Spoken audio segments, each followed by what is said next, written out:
Hola, ¿qué tal, chicos? Buenos días. Los saludo con mucho gusto y como siempre, pues espero que se encuentren muy bien. Y pues bueno, esta semana tocaron el tema de los logros de la independencia de la Nueva España. Y dentro de este tema tenemos la compañía lancasteriana, tenemos también los estudios en Derecho y Milicia y por último la relevancia de las reformas educativas de Maximiliano de Habsburgo. ¿Sí? Estos son los temas que vamos a trabajar durante la independencia de la Nueva España. Y pues bueno, vamos a comenzar con el primero, que es la compañía lancasteriana. ¿En qué consistía este método de estudio? ¿Y cuáles fueron sus orígenes? Bueno, pues la compañía lancasteriana surgió como una nueva forma de educar en México, esto en el siglo XIX. El fundador de esta compañía o de este sistema fue Joseph Lancaster, de ahí el nombre de lancasteriano. ¿Sí? Este señor pues fue un inglés considerado el pionero en hacer esta nueva técnica educativa, en la que los alumnos más avanzados enseñaban a los demás. ¿Sí? Eran grupos muy numerosos y en donde se buscaba como un monitor, a lo que se le conoce actualmente como un monitor. ¿Para qué? Para que los mismos alumnos que estaban un poquito más avanzados pues fueran los que enseñaban a los demás, porque como eran grupos tan numerosos, pues un solo profesor no podía brindar una educación de calidad. También se le llamó sistema de enseñanza mutuo.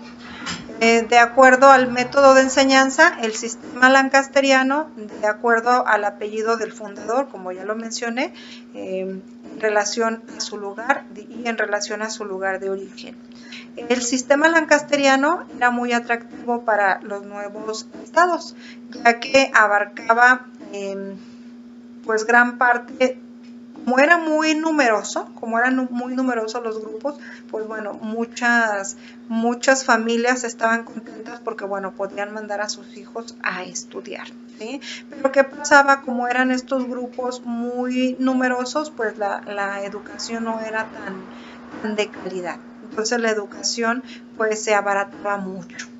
Un solo profesor podía darle clase a grupos, fíjense nada más, grupos de 300 a 1000 alumnos. Imagínense, ahorita, en la actualidad, si son grupos en una escuela de gobierno o en una escuela pública, hasta de 50 alumnos, y realmente es muy complicado lograr captar la atención de todos los alumnos. Entonces, este sistema lancasteriano de cierta manera era bueno porque entonces había educación para mucha gente al mismo tiempo, pero una educación no significativa, porque al ser grupos tan numerosos, pues no se podía pensar en un aprendizaje significativo.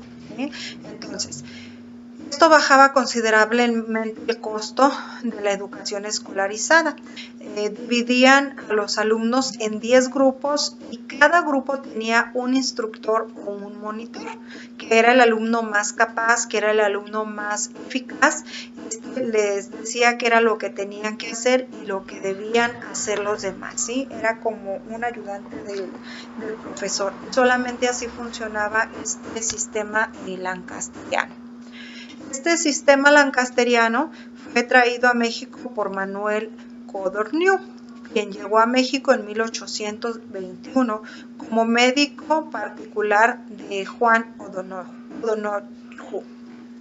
Fundó la compañía lancasteriana en México el 22 de febrero de 1822.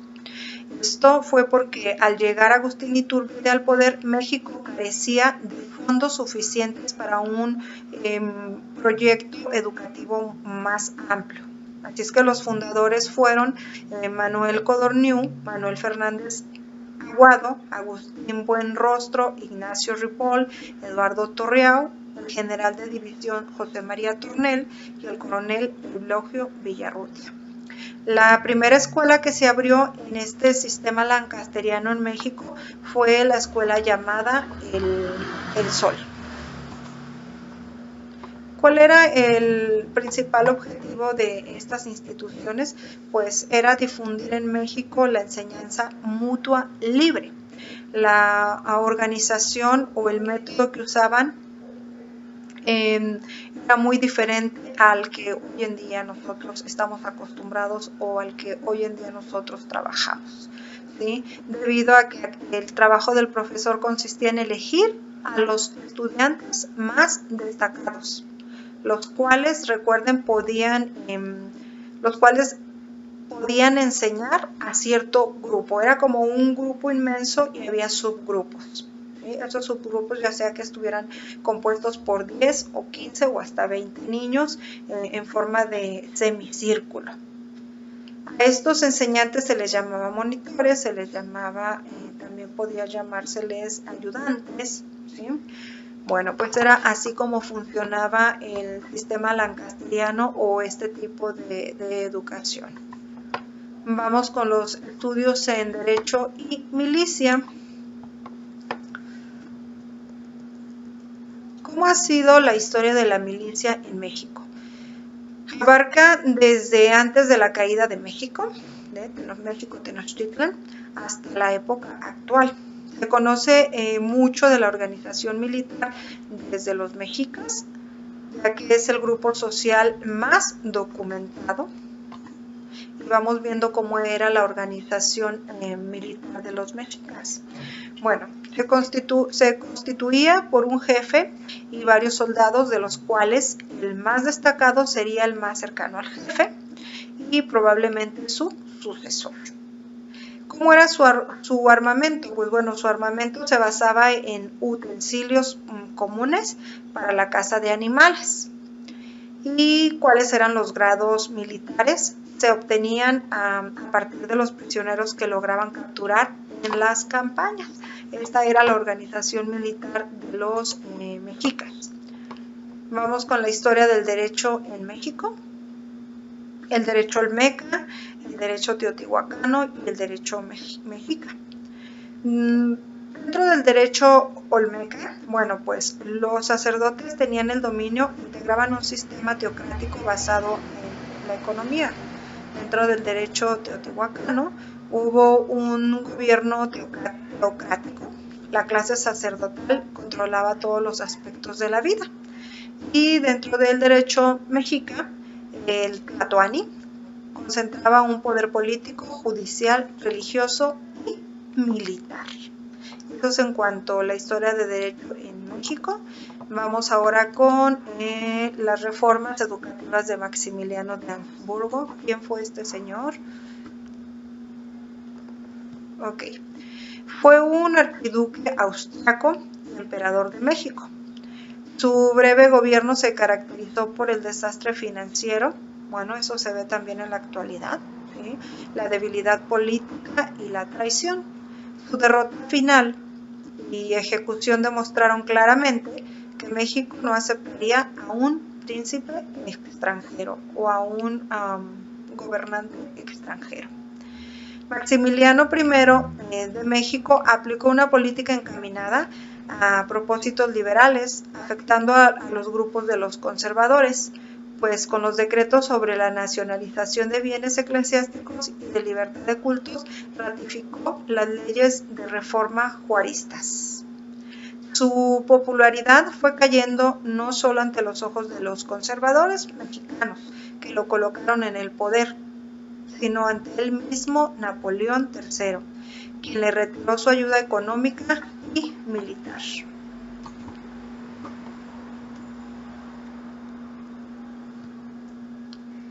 Ok, continuamos con Maximiliano de Habsburgo y vamos viendo sus principales logros. Primeramente, pues fue la creación de libros de texto gratuitos para la educación pública. Aprobó el primer banco privado en México. Estableció la Dirección General de Caminos y Puentes que construyó caminos, puentes, vías ferroviarias. Organizó una junta encargada también de proteger y fomentar la industria nacional. La junta se llamó Junta Permanente de Exposiciones y Protección de la Industria.